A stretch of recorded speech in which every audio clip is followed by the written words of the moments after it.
Tonight on your News at 9, the Joplin community comes together a decade after the Joplin tornado struck to remember those we've lost. One of the ways they were doing it was at the one and only Joplin Memorial Run, which saw a change in location this year. Meteorologist Nick Kelly has your weather. Danny Terzer's on sports. I'm Mike Mahoney, and this is your KOAM News at 9 on Fox 14. The 4 states' most watched news starts now. Well, thanks as always for tuning in. Today marks 10 years since the skies darkened over Joplin and Mother Nature unleashed her fury, killing 166 people and damaging much of the city. A special ceremony was held in Cunningham Park today honoring the lives lost. Many also spent today remembering how far Joplin has come in the last 10 years, as well as the love the city received from the entire country. KOAM Zach Dodge spoke to some volunteers who came to help 10 years ago and are back to see Joplin today.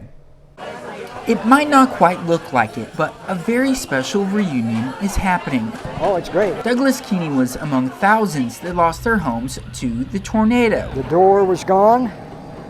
Half the house that I was standing on, plus the second story, was completely gone. But he was also one of many to get a new home, thanks to Convoy of Hope. That was a lifesaver, because I don't know what I would have done. Probably would have ended up living on the street or with relatives or something like that. Convoy of Hope had boots on the ground in Joplin the same evening as the tornado. Nick Warsma was there with the initial group. The thing that was pretty precious about Joplin was just the heartland and the people. And people came out of nowhere.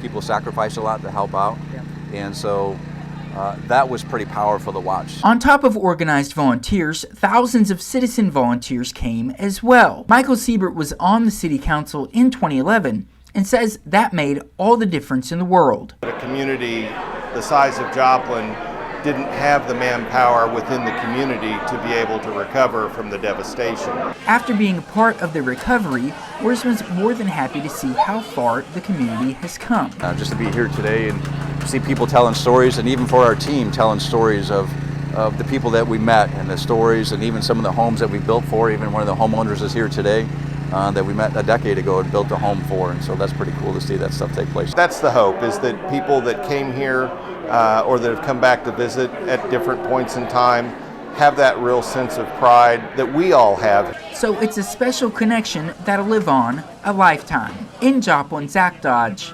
KOAM News. All right, let's talk about today's weather with meteorologist Nick Kelly. And Nick, I woke up to some rain, but that certainly didn't keep people from getting out and about in Joplin today. No, and thankfully, since we didn't deal with any thunder, Mike, looks like the entire run got in pretty good shape. In fact, it was nice to see some clearing skies with the last views of the setting sun earlier from 7th and Rangeline. A high of 76 at last check at Joplin Regional after we started, or actually dropped to 65, all because of the rain that we had this morning. There might be a few showers overnight for some on the Kansas and Oklahoma side, but any thunderstorms today were well to the west, and they'll stay out there for the rest of the night. So around here, we'll stay generally mostly cloudy. We'll watch for a few showers by morning, and then maybe some scattered thunderstorms in the afternoon. Otherwise, highs back in the upper 70s, some spots near 80. We'll break down the week ahead of us, Mike, and for those that weren't here 10 years ago, we'll break down, as we continue our special coverage, what that storm did 10 years ago. We'll get to both of that here in a bit. All right, looking forward to that. Thanks so much, Nick.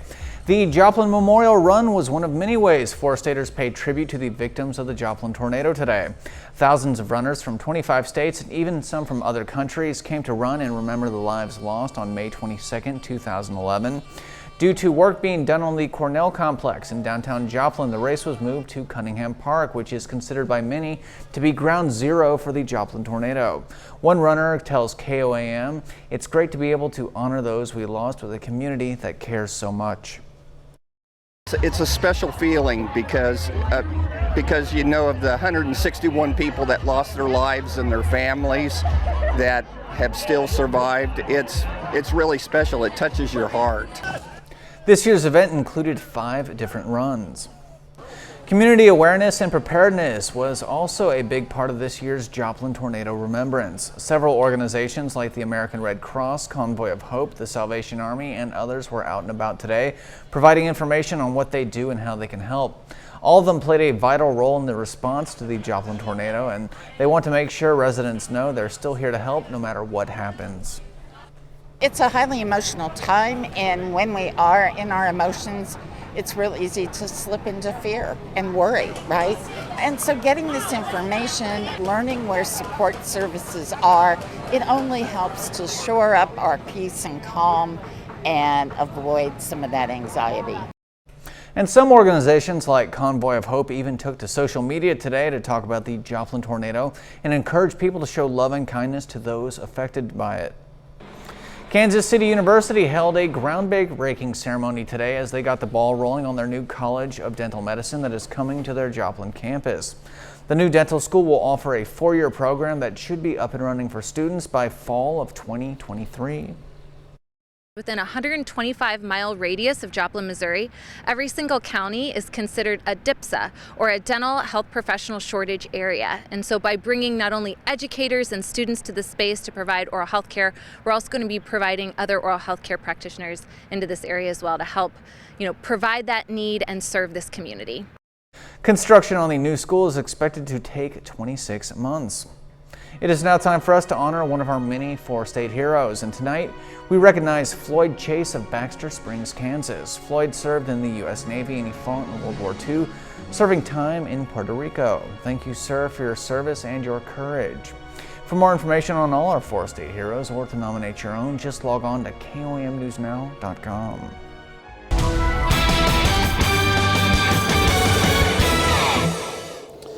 This time around, we stayed at least worry-free from any thunderstorm chances for today, but Mother Nature still had to keep us mostly cloudy for a good portion of the day, certainly as the day started out. And not to mention, on top of indigo sky across a good portion of the area, we had quite a bit of rain to deal with this morning. You can see it for yourself on the Skywatch storm tracker. We didn't have anything on the radar late last night in terms of widespread rain, but once we hit 4, 5, 6 a.m., there's that stream of moisture resulting in widespread light to moderate rain, but no lightning being picked up on the lightning detector. So thankfully, what we had to deal with today was just rain, mainly light rain, as the average amounts only came up to about 1/10 of an inch. But no matter where you were, any rain amounts that tried to tally up stayed under 1/2 an inch for today. For much of the evening, we got that first batch of moisture out of here, and then a little bit of extra moisture could try to bring in a few other showers overnight, maybe a few patchy areas of drizzle. But temperatures were quite interesting in terms of how they played out. At the midnight hour, we were sitting near 70. We dropped back mainly into the upper 60s as advertised, but as that rain picked up, we saw everyone go into the mid-60s after the 10 o'clock hour. But once the rain cleared out, we saw some pockets of sun. We hit the mid to upper 70s from Joplin Point south, maybe some lower 70s in our northern counties. But we've been staying mild for much of this evening with at least some breaks in the clouds and still a little bit of extra moisture still trying to hold together as it comes out of northeastern Oklahoma. Any thunderstorms across lower 48, they're staying well to the west from Nebraska down to Colorado and eastern parts of New Mexico. That is all ahead of our next frontal system that will be a role in our forecast, but not until next Tuesday and through the end of next week. In the short term, again, this upper level ridge trying to warm us back up and trying to eat away at rain chances, but this stubborn low south of Houston still trying to bring in some Gulf moisture. That is why we have to hold on to a few showers for some and maybe some pockets of drizzle in our western counties, mainly west of 69 during the overnight and maybe even into our Sunday morning. In general, though, everyone's mild tonight with lows dropping back into the mid-60s. Then as we hit the afternoon, we do trend warmer with partly sunny skies, but with a little more moisture and another weak wave riding along the ridge. It won't be surprising at all if we see some scattered thunderstorms tomorrow, but if anything pops up, they're not going to be too strong, certainly not severe. 67 in the morning, 74 by noon, afternoon highs around 79. Any thunderstorm chances we have to start the evening out fade away by 10 o'clock tomorrow night. We'll start quiet Monday morning, lows in the mid-60s again. We'll top out near 80 on Monday with maybe an isolated thunderstorm or two. So a little bit dry for the next 2 days, but then sticking with Doug's pattern, a series of upper level waves to the north and west will start to push that front our way. That means from Tuesday through the end of next week, and that does include the start of our Memorial Day weekend. You can see thunderstorm chances picking up, and if I had to gauge when we'd see strong to maybe severe storms, I'm thinking Tuesday, Thursday, and going into Memorial Day weekend. But we see, Mike, temperatures staying pretty warm consistently, near 80 for the next 3 days, pushing more lower 80s as we hit the middle of the week. Sun's going to break through eventually, but at least it is not freezing cold. And Nick, with today being the 10-year anniversary of the Joplin tornado, I understand you have a look at that fateful day from a meteorologist's perspective. Yeah, it was a pretty interesting setup, Mike, and to get to how everything looked, we start with the big picture from about 18,000 feet up. In the jet stream level, we had a main upper level wave sending multiple disturbances running along the jet, and with that, strong westerly winds aloft. We stepped down a little more, 10,000 feet. Another upper level low, but the wind's turning more out of the southwest. So we do have the setup of wind shear in place, and certainly at the surface with a good southeast wind riding into our cold front and even the dry line. This would be the area where we were definitely expecting thunderstorm development. And it wasn't just here. Look at the severe thunderstorm risk on that day, stretching to St. Louis and all the way up into the western parts of Wisconsin. So it wasn't just us that we had to deal with severe weather, but we certainly were anticipating some severe weather on that day. It certainly made more apparent when we put out, when the Storm Prediction Center actually put out a tornado watch issued at 1:30. They were keeping an eye on very strong hail with these thunderstorms, but they did notice a tornado threat and maybe a strong tornado or two possible, especially when this storm developed. This was the first severe storm of the day and the one that would eventually work into Joplin, fired up around 2:30, and that's when Wichita put out a severe thunderstorm warning for Neosho and Wilson for wind and large hail. It continued to produce mainly large hail even when they issued the first tornado warning at 4:04 for Labette County. You can see the developing hook on the back side of it there. And when we go to the wind mode, we definitely notice rotation that picked up west of Parsons. Fast forward to 4:35, that's when Springfield hopped into the action. They put out a tornado warning for Cherokee County because as the storm was restructuring, we were picking up rotation near McCune and certainly west of Columbus, while this was still producing some large hail and strong downburst winds pushing 60 to 70 miles per hour.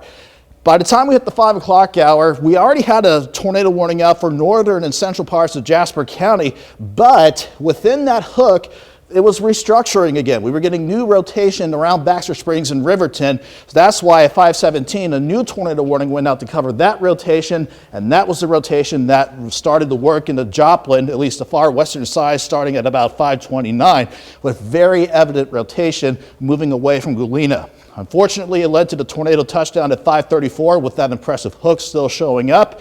5:39, that's when the tornado entered the western sides of Joplin with very strong rotation. And we can even fast forward to 5:48. This is before we had correlation coefficient and dual polar to see if we had tornado debris, but you didn't need it here. Unfortunately, very high reflectivity values here. A very strong signature. We definitely had a tornado on the ground that went through Joplin. It touched down near Annalise and John Duffy as an EF1, quickly strengthened to an EF3, Mike, once it hit 32nd and Schifferdecker, but then once it passed St. John's, that's when EF5 damage began, taking it along 20th to Rangeline, and then eventually weakening as it dove southeast and lifted after crossing Highway J near Granby and Ritchie, Missouri. So overall, this was a tornado on the ground for 22 miles, 38 minutes, and turned out to be the costliest tornado in U.S. history with damages totaling almost $3 billion. Mike? Nick, fascinating breakdown and much appreciated on all the hard work that went into putting that together. Thank you very much. Still to come, President Biden addresses some of the hot spots in the world his administration will have to deal with, including North Korea and Israel. President Biden pledges to back Israel in a Friday night news conference. I'm Caroline Shively in Washington. I'll have details straight ahead. President Biden held a joint press conference with the president of South Korea on Friday about some of the biggest issues impacting the world, including North Korea and Israel. Fox News' Caroline Shively has details from Washington. President Biden turned his focus from his domestic agenda to an international one Friday night, addressing North Korea, COVID vaccine supplies, and pushing back on suggestions his party isn't committed to the defense of Israel. There is no shift in my commitment, the commitment to the security of Israel, period. No shift, not at all. Israel began a tentative ceasefire with Hamas Thursday night after a week and a half of fighting that has left more than 200 dead, the vast majority Palestinians living in Gaza.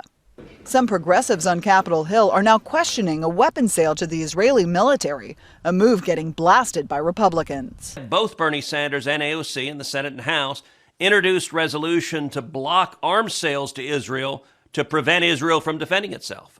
In his news conference alongside South Korea's president, Mr. Biden also spoke about joint efforts to block North Korea from obtaining nuclear weapons, emphasizing how his plan would differ from the Trump administration.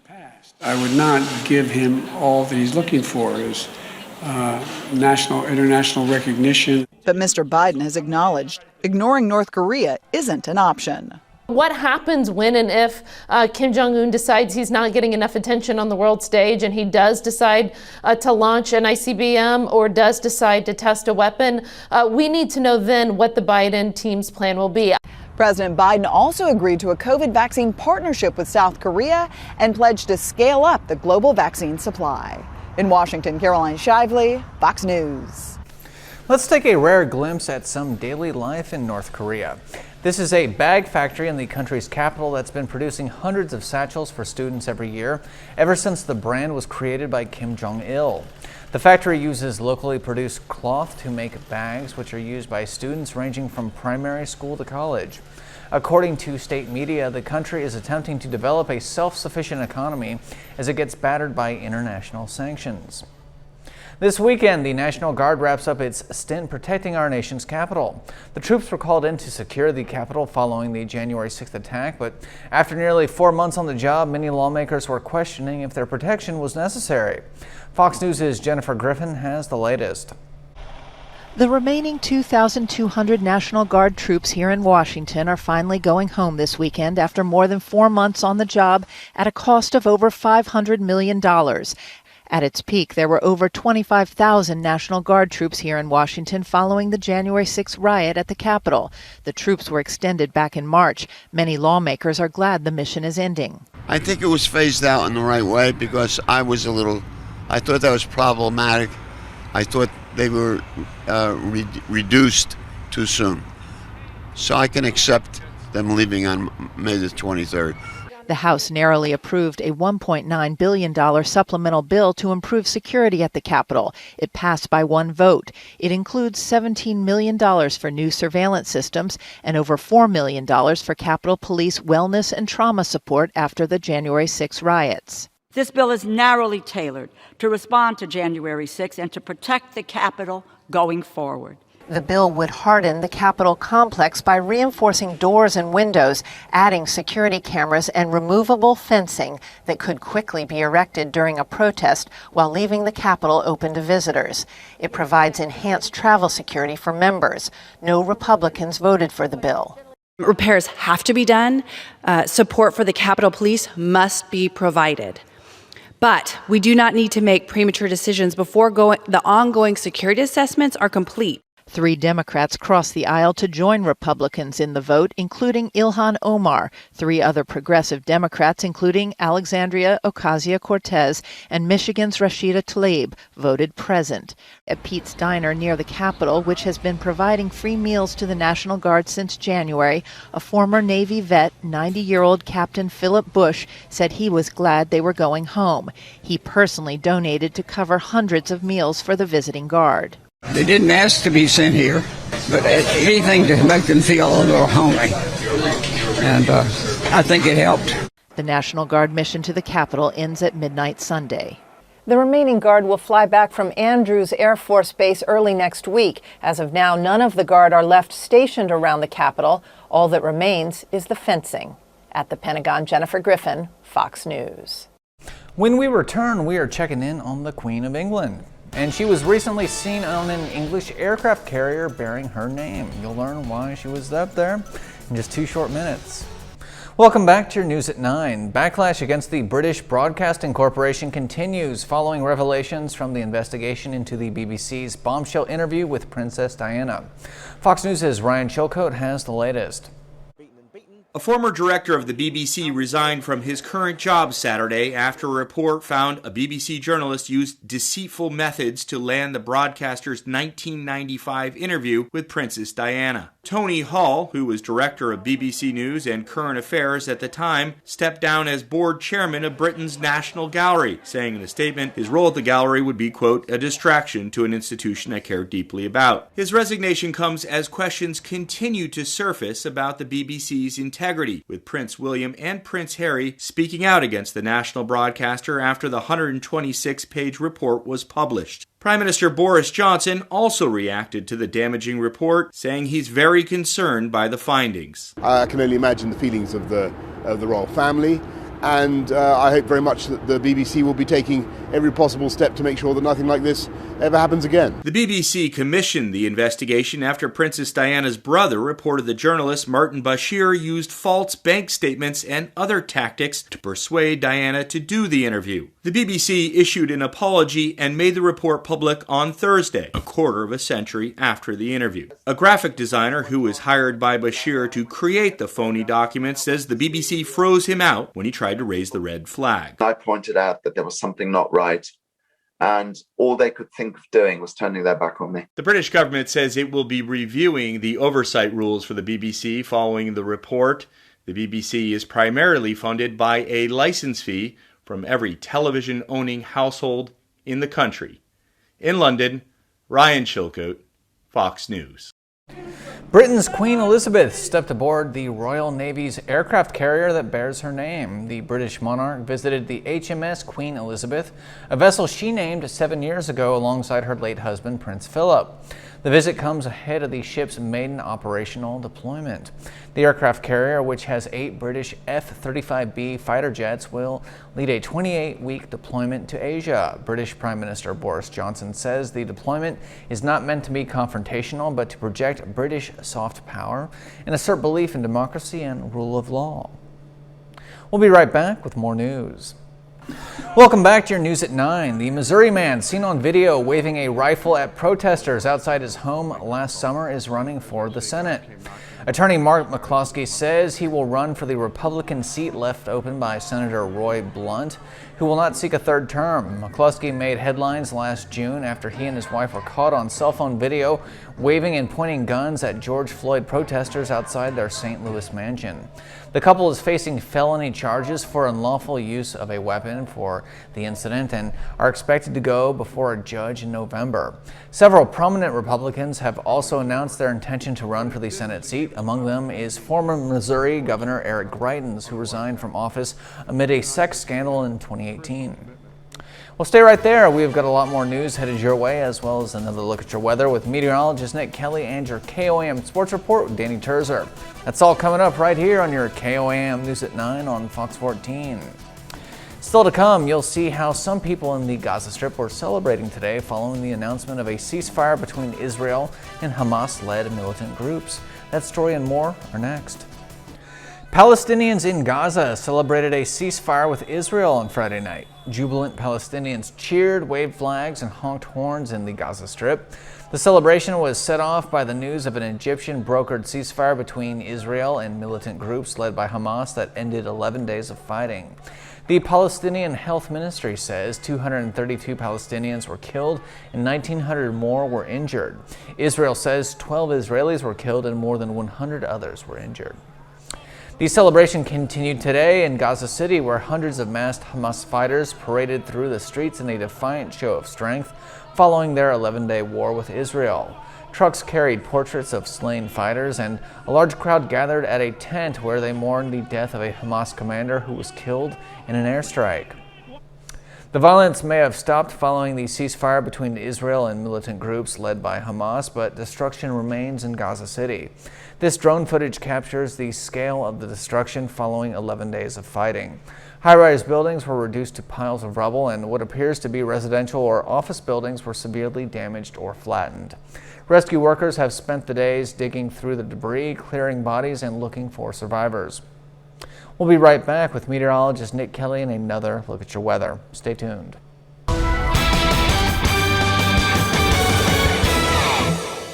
Well, thankfully we didn't have to deal with any thunderstorms, let alone any severe weather on this May 22nd. Mother Nature did keep things rather kind of gloomy with mostly cloudy skies, especially during the morning hours. And at the start of our time-lapse from Indigo Sky outside of Seneca, Missouri, rain, a good deal of it, light to moderate fashion during the morning hours. But then we gradually cleared the rain out and we saw some peaks of sun before we hit sunset this evening. You can see on the Skywatch storm tracker, we barely had anything on the radar to start the overnight, but 3, 4, 5, 6 a.m. more moisture resulted in an expansion of light to moderate rain that started from I-44 south and then just continued north as we went throughout the morning.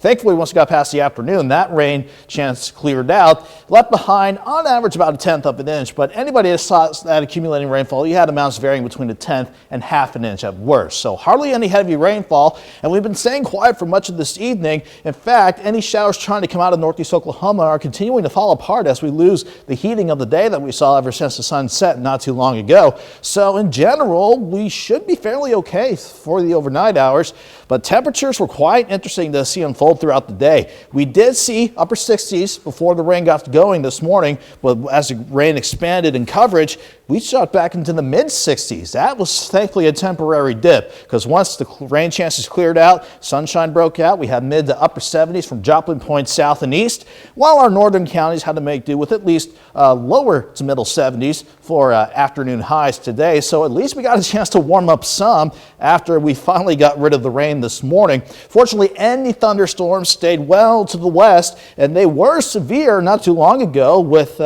earlier severe thunderstorm and tornado watches stretching from Nebraska down through Colorado and New Mexico. But that is hinting at our next front that is on the move, but it won't affect our forecast until we get into the middle of next week. In the short term, it's still the upper level setup dictating our weather. Even though we've got an upper level ridge centered over Alabama trying to eat away at our rain chances and keep us warm, this stubborn upper low near Houston still trying to funnel more moisture our way. And with that in play, we have to keep things mostly cloudy during the overnight. Can't rule out another random shower or maybe a few pockets of drizzle, mainly on the Kansas and Oklahoma side. Otherwise, by 6 a.m., I wouldn't be surprised if we had a few scattered showers to start the morning out. But I think by afternoon, that's going to be our better shot for maybe a few scattered thunderstorms. But with some partly sunny skies, we should do better with temperatures. 67 in the morning, 74 by noon, highs here 79, and we'll keep that breeze light throughout the day out of the south at 5 to 10 miles per hour. Quick look at Sunday evening. Any thunderstorm chances we have to start the evening out fizzle away, quiet to start Monday morning, and maybe a random storm or two on Monday, but staying warm with highs right around 80 degrees once again.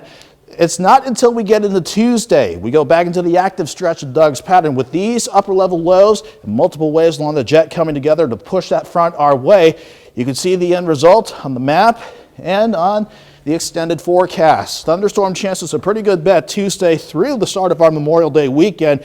Let's keep an eye on Tuesday, Thursday, Friday, and Saturday. All those days might have the chance of seeing some strong, possibly severe storms, but rain or shine, we'll stay warm throughout the stretch. Near 80 for the next 3 days and lower 80s by the middle of the week. Hey, nice and warm. Sounds pretty good to me. And hey, check it out, things on the other side of the planet. Could be a lot worse. An earthquake with a magnitude of 7.3 hit northwest China this morning. The quake happened hours after another quake struck close to the Chinese border with Myanmar, killing at least 3 people and injuring at least 27 others. The second earthquake hit about 620 miles north of where the first quake was, and while there were no reports of casualties, roads were heavily damaged. The Chinese government is sending emergency supplies and tents to affected areas.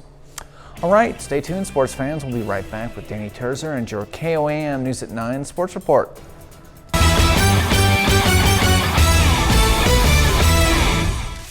Pittsburgh State survived not just 1, but 2 elimination games on Friday, battling their way to a spot in the championship game, a rematch against Central Missouri. The Gorillas fell to the Mules 9-5 on Thursday. Today, UCM leads 6-1 in the 5th. As the pitch comes in, Micah Evans takes off from third. He is safe, steals home. What a play. Then Cruz Aranda finds a gap in center. Mason Hartman comes around to score.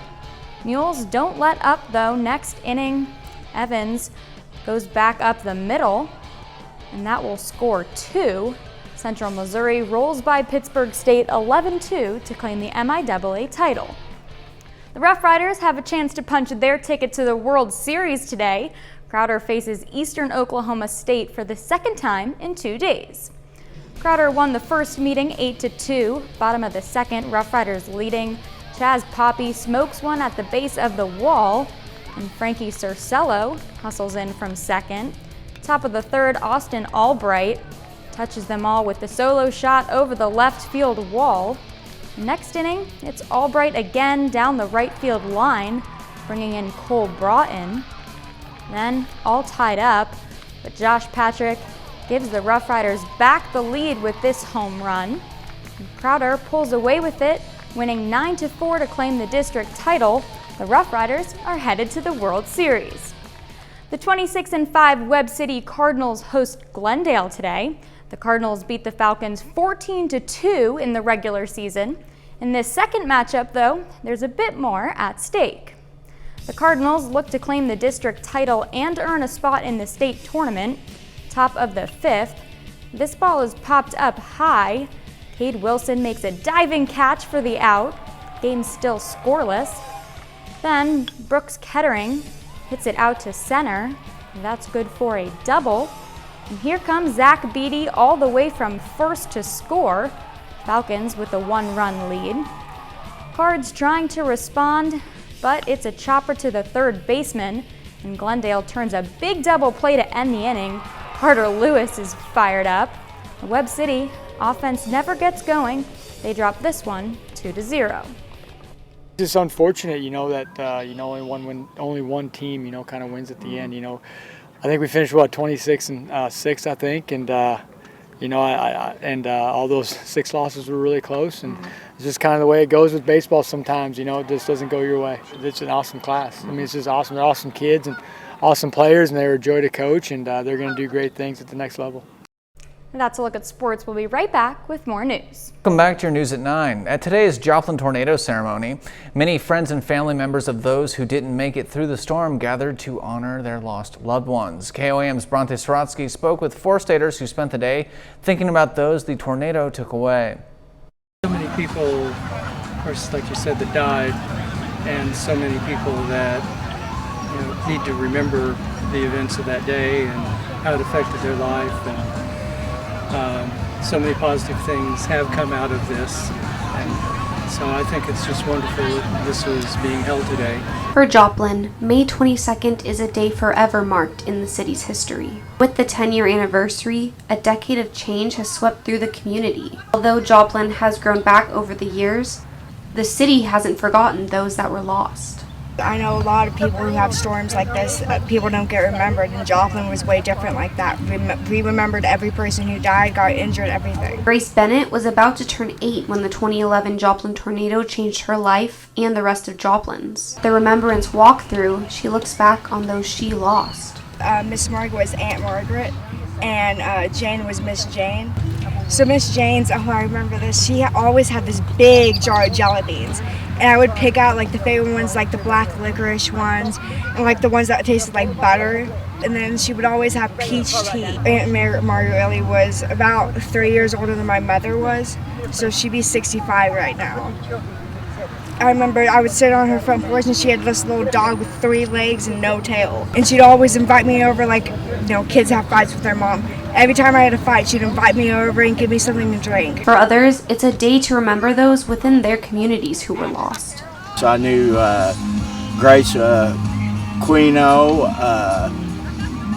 Ramona Bridgeford, and Marie Picard. Just seen them at church, and I talked to them, and everything. But they was dear ladies, so it's still in my heart, and everything to remember what they did, like I said, in the church. In Joplin, Bronte Sorotsky, KOAM News. There is a debate stirring in Georgia's schools over whether teachers should be allowed to teach a curriculum known as critical race theory. But what is it, and why is there so much controversy around the subject? Fox News' Rob DiRienzo explains. I spoke with scholars who study critical race theory to learn more about what it is exactly. Dr. Cynthia Neal Spence at Spelman University says if teachers don't talk about it, students are getting an incomplete picture. This isn't fiction. They're facts. We have documented facts on the way in which this country was founded. Conservative critics call critical race theory a distortion of history. Dr. Spence argues otherwise. It comes out of a level of fear. The theory is the academic concept that looks at how racism is woven into the fabric of the United States. The core idea is that racism continues to influence every aspect of society, as it has since the country was founded, while inequalities are reinforced through and ingrained into systems, laws, and policies. It causes some individuals to be uncomfortable hearing that perhaps their children will learn about a history that perhaps is not that pleasant, but it is history. After Cherokee County School Board voted that it would not allow teachers to talk about critical race theory in the classroom, to much fanfare at its meeting on Thursday, on Friday, Cobb County Superintendent Chris Ragsdale vowed to do the same. Dr. Ben Williams with the Southern Christian Leadership Conference in Cobb County believes that teachers should facilitate a conversation about the topic. Understanding comes more often than not as a result of honest dialogue. He argues that even if students disagree, districts should allow kids to have an honest academic discussion about the idea. Don't be surprised if it's robust and sometimes volatile, but that's okay. Okay, volatility and tension is a scientific principle for change. Governor Brian Kemp's letter to the State Board of Education urged it to, quote, take steps to keep it out of the classroom. In it, he calls the theory, quote, divisive and anti-American. The most patriotic thing to do would be to have a more inclusive curriculum, a curriculum that does, in fact, examine the ways in which race and racism and nationalism do, in fact, serve as regulating forces in our society. Across the country, at least 6 Republican-controlled state legislatures have proposed or implemented restrictions on how teachers talk about racial inequality in the classroom. Governor Kemp's spokesperson called his letter a, quote, preventative measure. We are not done yet here on your KOAM News at 9 on Fox 14. And when we return, we are checking out a very special animal sanctuary in France that takes care of retired circus and laboratory animals. That story and more are coming up. One of Russia's most talented and decorated female pilots was showing off her skills today at an air show in Moscow. 52-year-old Svetlana Kapanina was one of several pilots taking to the skies. Before her flight, she said there are fewer female pilots in Russia today than there were during the Soviet Union, but she also says there's growing enthusiasm among Russian women about learning how to fly. A special kind of retirement home in France is taking care of former circus and laboratory animals. The animal sanctuary is located near Paris and is a labor of love from Patrick Biolas, who made his riches with mobile phones and then invested more than $30 million to make this animal sanctuary a reality. Biolas is trying to acquire more circus animals before a government ban on owning them is passed. The sanctuary accommodates animals who have no other way to keep on living. Biolas says his sanctuary is the only one in France with spare space. Well, thanks so much for spending some of your Saturday with us. We'll see you tomorrow for more KOAM News at 9 on Fox 14. Have a great night, and of course, stay safe out there.